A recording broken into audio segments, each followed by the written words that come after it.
Bob Keyser, who runs Keyser Screen Printing for 20 plus years, and Mark Seymour, who's Chief Sales Officer over at Next Level Apparel, which is a multi-$300 million or so-ish apparel company. Obviously, everybody's heard of it. Mark has started actually running a distribution company some 30 or so years ago over in Hawaii, and then has spent the time since then up until now about another 7-8 years at Next Level, helping to grow the business there. So I asked them to talk a little bit more about blanks and their origins and how they've changed throughout the years, especially in screen printing. So, Mark? Great. Come on. Perfect.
It's great, thanks. It's so good to be here. It looks so easy in the video. After listening to everybody today, and we do the blank T-shirts, I'd be terrified to ever print a shirt ever.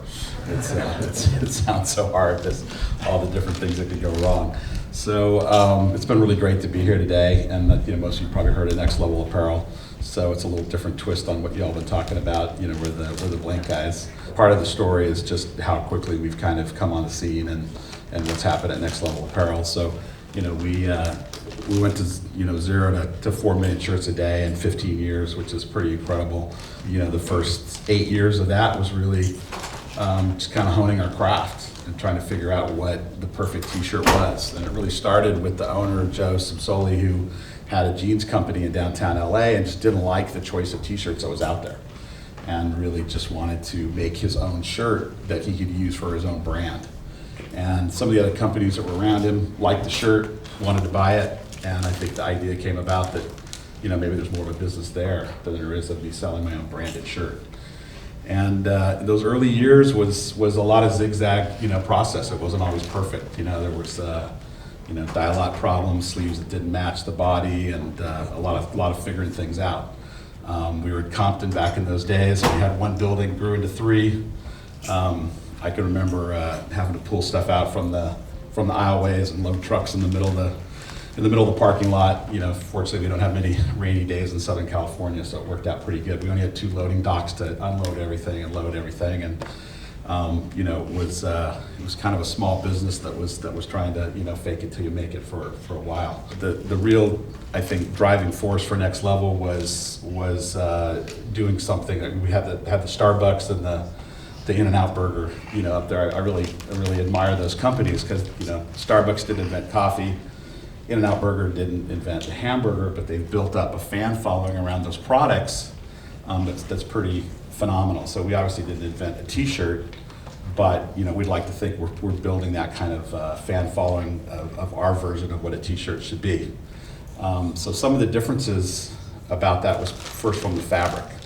So from the fabric standpoint, what was changing around the time the Next Level was starting was that a better T-shirt wasn't necessarily just a heavier T-shirt. It was a finer yarn and a better fabric. Next Level made a twist with that and said instead of a 30 single shirt, we would do a 32 single shirt, and we'd pack more stitches into that fabric, and that would give a better print surface. We also, at the time, those shirts were kind of a slim fit tee. And we felt like that's not what the market wanted. If a guy was going to buy a T-shirt, he kind of wanted to, if he was a large, to know that it was a large. And so we made ours an inch longer, so we actually made it bigger.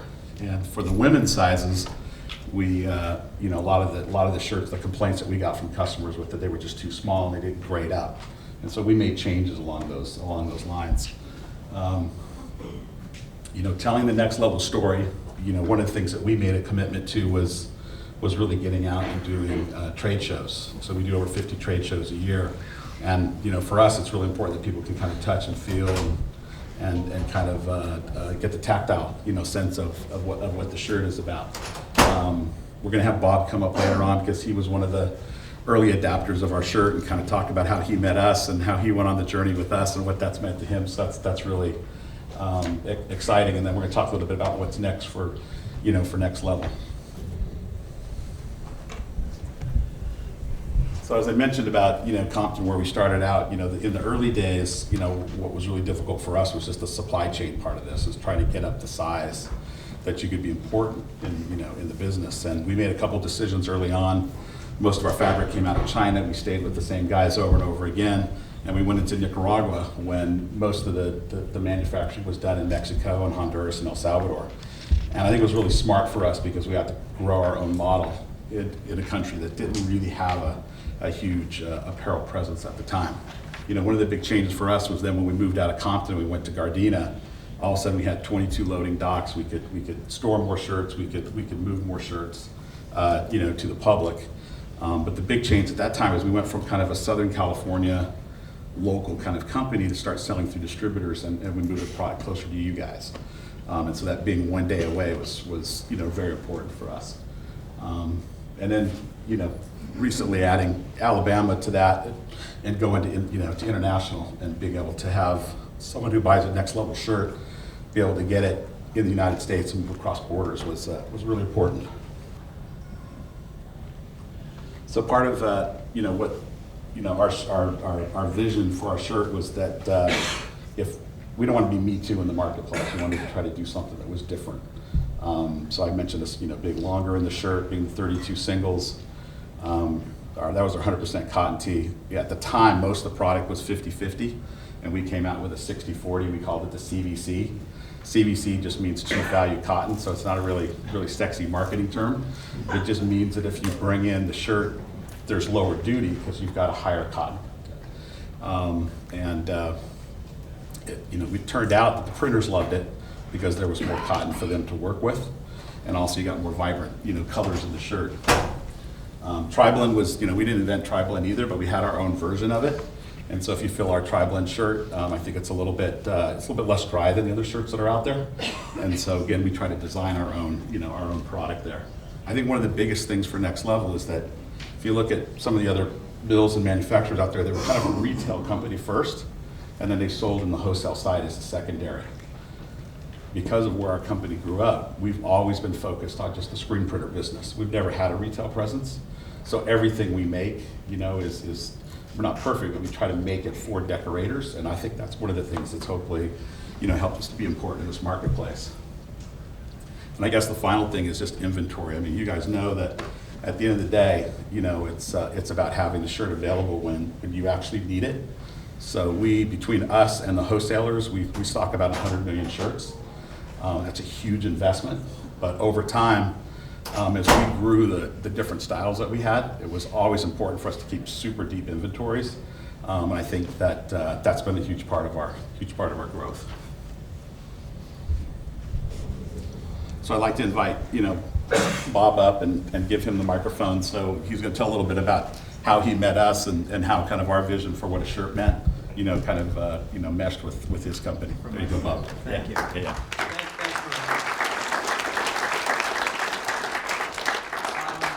Started our business 20 plus years ago and did the whole corporate thing and decided to take a turn and go after the resort market, which we're big into now. And about 13 years ago, we were walking magic trying to source and get better quality shirts. Back then, we couldn't get a better quality shirt and be able to sell it to the retailers because the retailers are going to take this and mark it up 3 times. So we were always constantly sourcing. So we're at Magic, it had to be 13 years ago, and you guys have been around for 15, so early on. And, 2 days at a show, I'm burned out, my partner's burned out, we're walking through Pool and Seymour, the newer side of town there, and went by this booth, this 10 by 10 booth with two guys standing in it with a rolling rack. And, my partner says, hey, let's stop, they have t-shirts, they look pretty cool. I said, nah, we're done, let's get out of here, let's go have a drink. So we, got dragged in, stopped, and it's this company, Next Level, never heard of them. Product was awesome. So then we started looking at, okay, costing and everything else. Is this going to be up there with the rest of what the world is doing with better quality shirts? And in fact, no, and it wasn't. And what that allowed us to do as designers, we design for our genres, so all of our genres we look at what they need and we design to their needs for whatever genre we're building for. And it allowed us to canvas to put our graphics on a really cool quality shirt and sell it at a reasonable price so the retailers can make money. So my whole story in our relationship with Next Level is they've helped our business grow in a big way. I just wanted to, Mark asked me to come in and speak, so I'm just giving you guys my 2 cents. There's a lot of great minds in this room, and you're all really cool people and printers, and I respect everything that everybody does here. But again, Mark and the Next Level team bring that quality shirt to the table, and at a price that we can all make money with, which is, at the end of the day, if we're not making money, or if the retailers aren't making money, I'm not getting the reorders. So that's kind of my story. So there you go, Mark.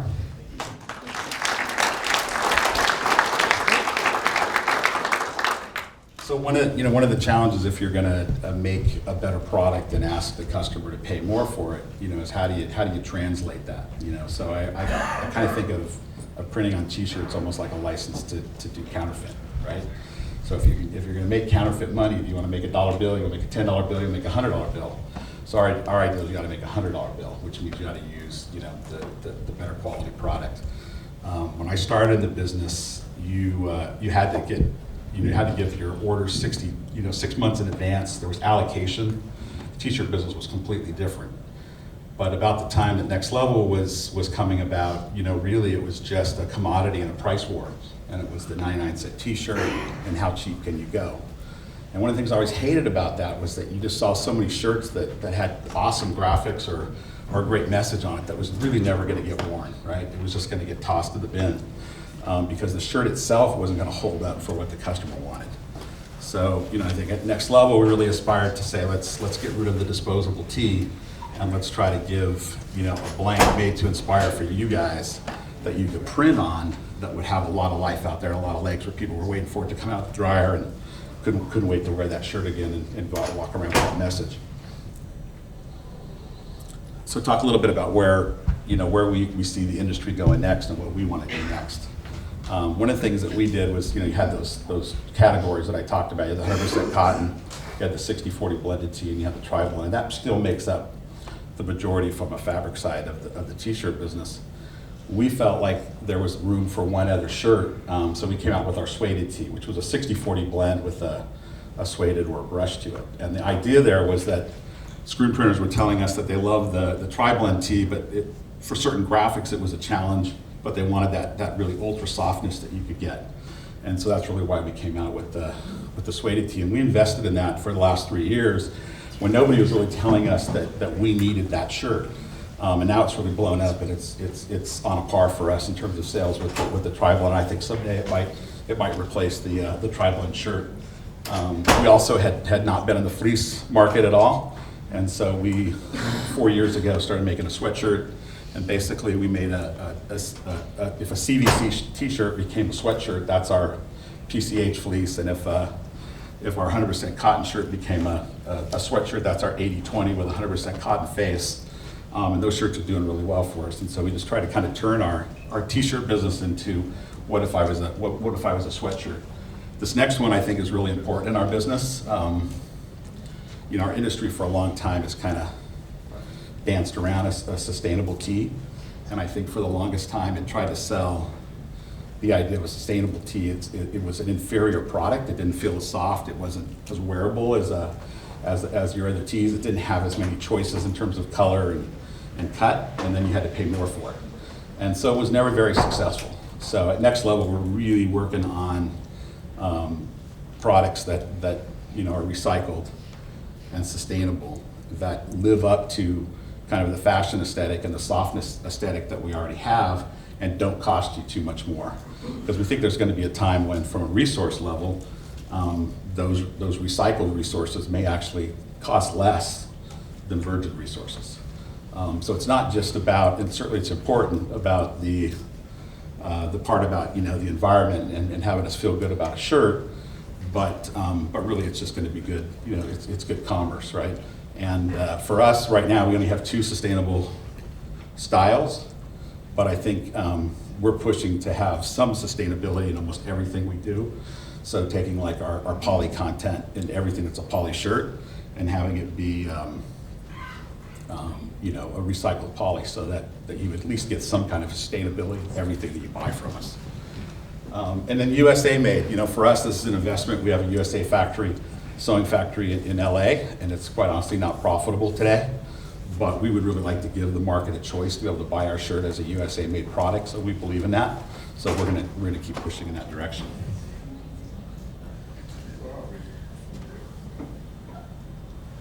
The last thing I would say is that for Next Level, staying very, very focused on our customer. So our salespeople are in the screen print shops all the time, and that's where all of our new ideas in terms of where we're going to go in product come from. So for me, when we started this kind of conversation about being involved with you guys, it was exciting because here's a group of people that we could interact with and learn a lot. So I hope this is, for us, is just a beginning of kind of going on this journey with you guys and come into these sessions and learn more about what you guys are doing. It'd be exciting. So take some questions.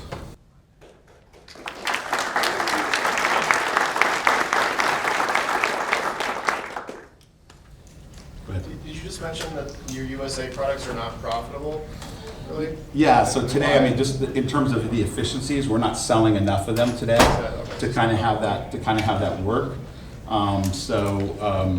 We're kind of subsidizing that in terms of what the cost we're selling it for.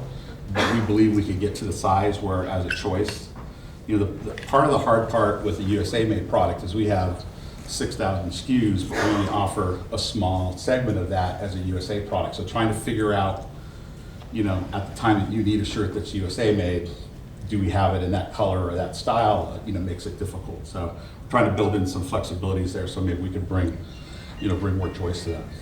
Is it important to you? I just think it's interesting because there's less of it, but you see brands, you and Bell Canvas, and there's still American Apparel to some extent still trying to do it. Yeah.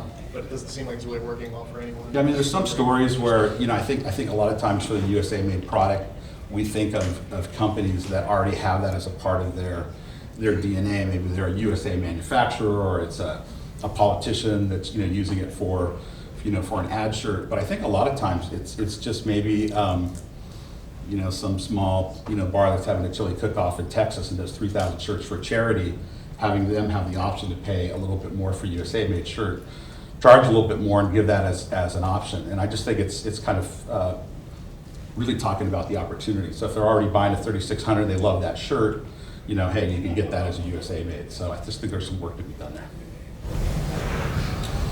Have you guys looked into a pre-treated shirt?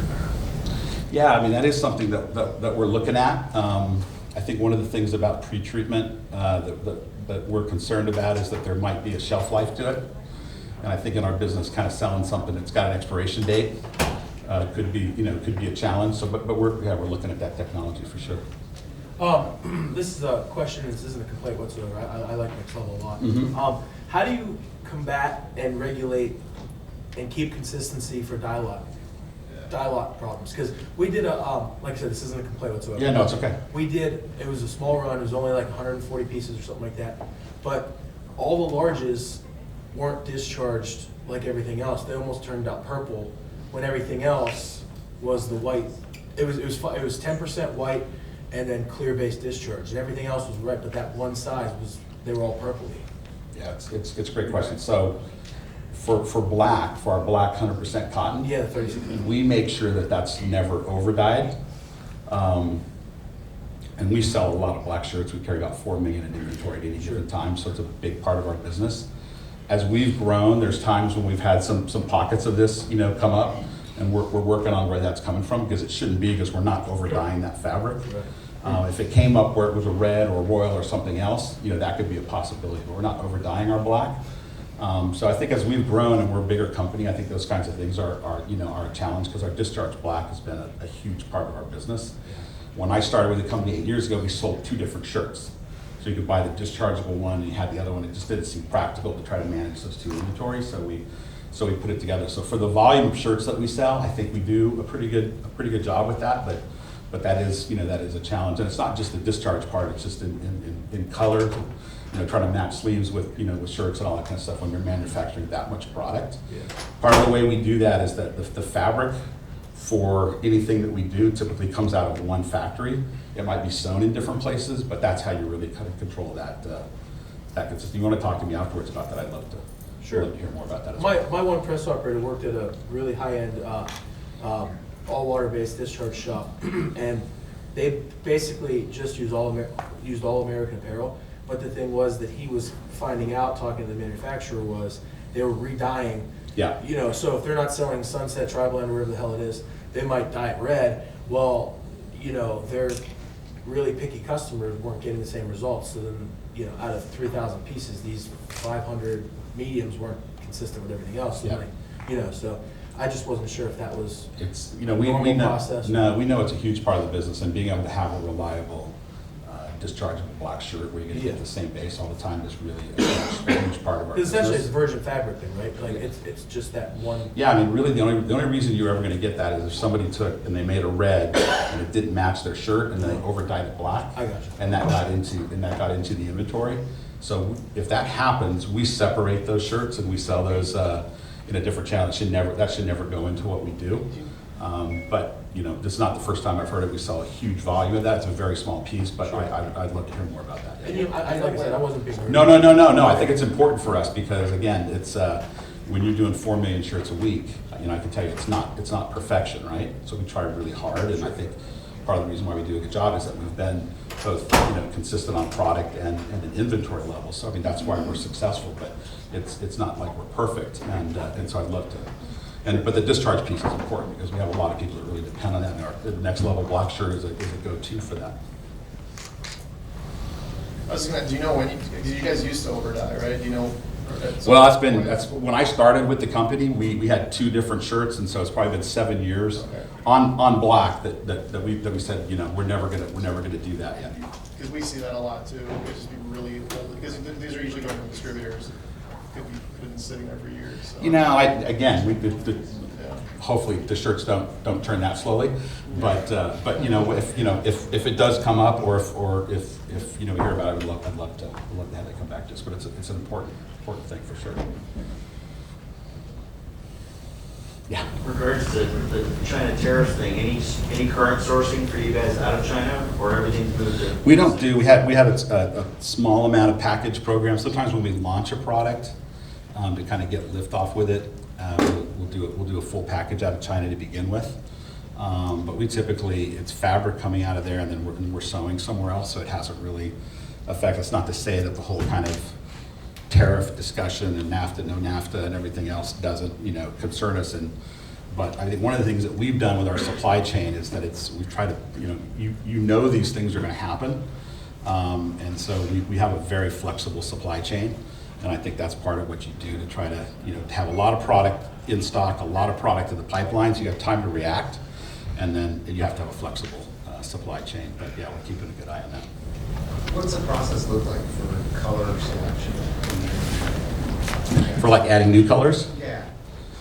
For us, we really don't want to put a shirt out there that's just going to be one and gone. I think of neons all the time. In the past, whenever neons had a run, you knew those things at some point were going to die. And not only would they die, but it's like you can't give them away. And so but neons have had some run in the marketplace for a long time, which is kind of amazing. So for us, It's trying to cover a lot of choice and a lot of color, story. We add a color or two, every year, and we get rid of some colors. Brown, for instance, like it seemed like you couldn't give brown away for the last 7-8 years, and now some tone of brown seems like it's happening. I'd say every year there's a color that we probably get caught a little bit by surprise. Purple a few years ago, kind of blew up and was running about as high as, high as navy. What I see for color is more, there's kind of categories and groups. We're seeing a lot of sunwash colors. We're still seeing the neons. We're seeing a lot of heathers. And so if you have those kind of groups covered, I think you're gonna do well in the business. But we're always looking for what, last couple of years we brought out like an antique gold. We brought out this desert pink this last year that are both doing really well. So knock on wood, we've been successful with the new colors that we've brought out. But it's a challenge because you can't just do every color, obviously. Maybe it kind of goes with the same question, but every year, not you guys, but there's always a shortage of like safety colors in the market. Yeah.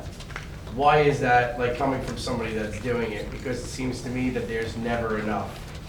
It's interesting. I think from our side of the business, I think the shirts that we've traditionally made have not been in that business as much. I'm just asking advice because you're in the industry kind of, in that space. We've been talking about it, and we're gonna launch a shirt next year that's gonna be a little heavier shirt. It'll be our first tubular tee, and it's a 20 singles. It's a carded ring spun, and we feel like it's gonna probably sell a lot more in that space, and so we're gonna do a safety color story in there. But I think for us, we think that's an opportunity. Is your supply chain the reason why, like, I remember for years now that your product has been about the same price, whereas Gildan or Jersey or Fruit of the Loom, it's gone up, it's gone down, it went from $2 a piece back to $150, it's back to $2 a piece, so on and so forth. Is that how you're able to always be at that, $3 and change number, whatever the sale prices are, I don't know, Yeah, you're close. Throwing numbers out there. I mean, how are you guys able to keep it so steady like that versus, like, is it Gildan? Is it the fact that, I always say this, maybe, a lot of these people, when you got a lot of money, there's only certain places you can go, and maybe they can sort together, whether it's at a resort, whether it's at a dinner, whether it's at a political meeting. Is this a conspiracy theory? I mean, just to think it doesn't happen is really, you'd be stupid not to raise your price. If you see your biggest competition's raising and getting it, why are you going to do it for cheaper when you could do it at the same price and you guys both make money? How are you guys able to not do that? And I think it's really cool, and part of the reason why I love your product. Yeah, well, thank you. I think one of the things that's interesting is obviously the cost of the materials and the cost of your sewing becomes a big part of what it is, for you to bring your product to market. But as we've gotten the size that we are, a lot of it's just amortizing your company over your price per shirt to deliver to the market. And so we've gotten to a size now where that's become a really manageable ratio. So we've been able to absorb some things in the marketplace that go up and down. So for us, it's really important to try to find that middle ground so that we can kind of ride the ups and downs of it and have it be consistent, because there's a lot of programs that go over and over again, and if you can keep that customer, if it's not broke, don't fix it sort of thing. If you can keep that customer at that same thing, you're avoiding some problems. So we think price consistency is really important. Do you think the fact that you guys manufacture a lot in China, whereas like Gildan and all these guys, a lot of them is very heavy in South America, do you think that helps keep your price consistent? I don't think it's just that. I mean, the fabric comes from China, but we're sewing in Nicaragua and other countries. So I think we have some of the same challenges. I think part of it is that we didn't, from the get-go, we didn't envision that the price point that everybody thought the market had to be at was etched in stone. So we said, let's make a shirt that's better. Let's make money off of it. Let's let you guys make money off of it. So we kind of picked a place in the marketplace that didn't exist at the time. It was a bit of an island in terms of where prices were, and we've been able to kind of maintain that's a place. I mean, if you look at Starbucks and In-N-Out Burger, they don't necessarily sell what they sell because they're the cheapest version, right? Starbucks may not be a good example because their prices do go up, but we think the consistency piece is really important. Yeah, sure, it's an easy sell. You guys do a great job. Well, thank you. If you sold all the 3600s in the U.S., then how much cheaper would that bring that U.S. price down? How close would it be to where you're at on the 3600 now? I mean, the reality is if you're going to sew a shirt in the U.S., you're going to add at least about $1, to the cost of the shirt. So if you sewed them all here, then everything would have to be $1 more. The challenge for us is when we first got into the market, and that was our goal really, was to be, You know, the campaign that I wanted to do was put your money where your mouth is. If you want to pay for a USA shirt, you're not going to pay $1 more. That you really kind of don't get it. But yeah, at the beginning we were almost $1.50, $1.75 more. So now we're down to about $1.15. So as we get a little bit bigger, a little bit more efficient at it, I'd like to get down to that, that dollar price point. But I don't ever see us moving all of our manufacturing here. I don't even think that's necessarily what the market wants. But we do want to offer that choice. We'd love people to be able to say if they love a 3600, they could get a Nicaragua sewn version of that at one price, and they could get a USA sewn version of the same shirt. Your USA sewn shirt, the same fabric that you're also wearing? It's not. It's a U.S. fabric sewn in the U.S. So, but the yarn is consistent. So, and we use our same knitting formula. So, I would never say if a shirt's done in a different factory it'll be exactly the same, because that's not true. But we can mimic it pretty close. Yeah. Could you just talk a little bit about the effort you're making to be able to produce a sustainable product? Yeah, so this is it's a fun challenge. It's interesting. There's a company we've been working with in Spain that I think really is kind of the gurus of recycling cotton or recycling fabric and turning it back into a fiber.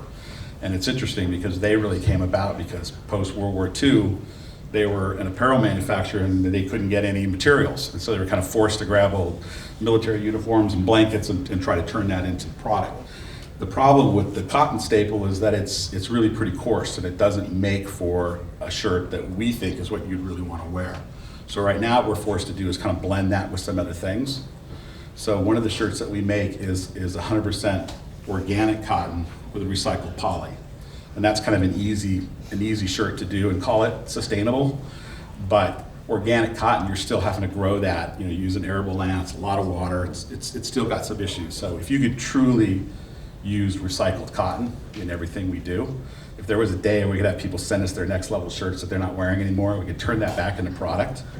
But also because we make a side seam shirt, if you think of like the cookie cutter, all that fabric that's around the edge is scrap. We find some uses for that. We sew pockets, we sew liners, we sew a little patch on our sweatshirts, but the reality is that most of that doesn't get reused. It's about 11-12%. It's a pretty high number. If we could turn all that back into a yarn and reuse that in the product, it would mean everybody that buys the Next Level shirt, even if it's not a recycled shirt, is kind of supporting that process. And that's really where we kind of want to get to. And then I just think taking 100% poly and putting it in our CVC shirt and everything else we do, so even when you're buying a shirt that's maybe not 100% sustainable, it has a sustainable component to it, that we're just moving closer down that. And that's what it is, the process. We're not just going to jump to an endpoint, but we're volume enough that I think we can really move the needle on this issue, and I think it's important. Yeah. Did you all get much call for a sustainable product? Is that, I know Bob, in your business, that's been. Yeah, it's been big on the East Coast. Yeah, it's interesting. We opened up recently in Europe, in the UK, and they're probably about 3 years ahead of us on this. And if you think about it, it has to do with resources, right? It kind of, in a lot of ways, they're kind of forced to do that. But there's just a lot more, kind of cool, sustainable product that's available in that market. And so for us to compete there, we're just going to have to do that. But also it gives us a market to sell in today that's already ready for it. So we feel like that'll backflow into the U.S., which is great. How long do you see before sewing is going to be fully automated? A lot of people don't know how it's done, but I know that you guys probably got automated cutting tables, stuff like that. At what point do you see it just being really almost like an assembly line, like an automobile, or is it going to be like printing where there's always going to be an operator, there's always going to be a need for something, even when there's digital involved? Yeah, it's a great question. We talk about this a lot. I think it'll be a long time. I mean, I think there's certain parts of it that you can automate, pretty easily. The sleeve, for instance, can be done.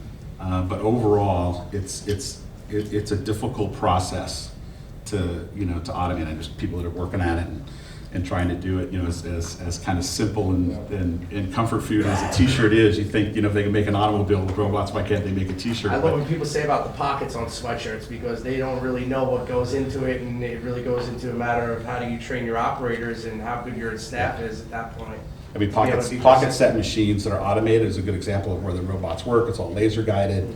You know, you could do that pretty good. But the overall sewing of a T-shirt looks like, you know, that's probably going to be a labor function for, you know, for a period of time. Just if you look at like the equipment and where it is and what looks like the timeline of try to solve that problem. It's something we look at a lot. That would change what you could do to make a USA made shirt, you know, in a big way, because the transportation cost to have to move stuff back and forth, you know, you could weigh those two things, would be great. Yeah, I just got a quick, like, how much of a factor is this, like, general oil prices affect your sale price? Like, is that a real, like, speculative thing with you guys? Like, In terms of like the poly price? Yeah, is there someone on your team that's constantly, you know, worried about OPEC, you know, based on your raw material prices? Yeah, I mean, I think what we do from a supply chain side is we buy so far out that we feel like within a year, we own enough product that we can kind of pick the spot in that cycle, at least compared to our competitors. Yeah, sure. So that's really what we try to do. 'Cause, you know, trying to time that would be, I wouldn't be in this business, right? I could do something else. But yeah, I mean, the oil price, you know, affects us on the transportation side, obviously, but also typically the polyester will kind of mimic to that. But again, that's one of those things where I feel like the recycled, the PET stuff has gotten to where it's you're not giving up anything in quality. There's abundance of that product. And so that's where I feel like that's really the solution for that, you know, because you're using something that's constantly being, you know, put back into the recycled bin. So that's really a problem solver as far as that goes. And it doesn't change, for our thing is we don't want to change the quality of the shirt. We don't want to dummy down. We want to keep the level where it is. Are you guys leveraging, like, buying futures on cotton and stuff like that financially, or not really so much, or just kind of buying at the right time? Yeah, in a way. I mean, it's really, you know, if you have enough inventory, at some point, you know, your supplier is going to be at a point where you can reach the right deal. I think one of the things that we've really done a good job with is the partnerships long term of who we deal with. So we're not trying to have our success be on them just getting completely squeezed. So I think if you're not at that point, then you have some room in good times, bad times, to kind of move through things. I think that's really important. When you're not always at that kind of, you know, soul crushing, you know, price point, I think that helps you to kind of get through those things. So we think the price consistency is, you know, is the big deal. It's great. Thank you.